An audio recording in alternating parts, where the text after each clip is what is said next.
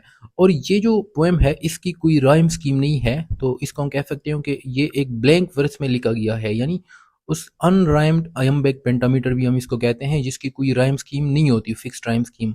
यानी जो कोई भी आप आखिरी वाले वर्स देखें ना, all the world is a stage and all the main and women merely players, तो पहले लाइन के आखिर में स्टेज आ रहा है, दूसरे लाइन के आखिर में प्लेयर्स, फिर इंट्रेंसेस, फिर पार्ट्स। कोई भी वर्ड के आखिर में साउंड जो है ना वो एक दूसरे के साथ राइम नहीं कर रहा, ठीक है। तो ये एक ब्लैंक वर्स में लिखा गया है। सो ये थी सारी इंपॉर्टेंट चीज़ें इस पोएम से रिलेटेड। इसके एक्सरसाइज में मैं आपको बताता चलूँ, अगर आपने करना है तो पिछला जो पोएम हमने किया था द टॉयस, उसमें और इसमें इसमें 3 चीज़ें आपने करनी है। अगर आप एक्सरसाइज को नहीं देखना चाहते हैं, वो ग्लॉसरी को तो लाजमी देख लें। बाकी अगर आपने एक्सरसाइज आपके पास टाइम नहीं है तो आपको मैं सिंपल 3 चीज़ें हैं इसमें। कंडीशनल सेंटेंसेस, ठीक है, first conditional, second conditional, third conditional. इसके अलावा एक चौथी कंडीशनल भी होती है जिसको हम कहते हैं मिक्स कंडीशनल, ठीक है। ये आप ज़रूर देख लें, zero conditional, first conditional, third conditional and mixed conditional, इनको आप लाजमी वो करें, ठीक है।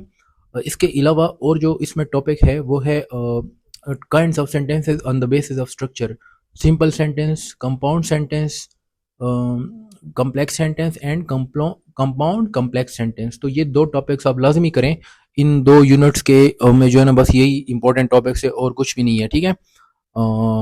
So that is all for today. इंशाल्लाह अगली वीडियो में फिर इसके बाद वाला जो पोएम है वो करेंगे। तब तक के लिए अल्लाह हाफ़िज़।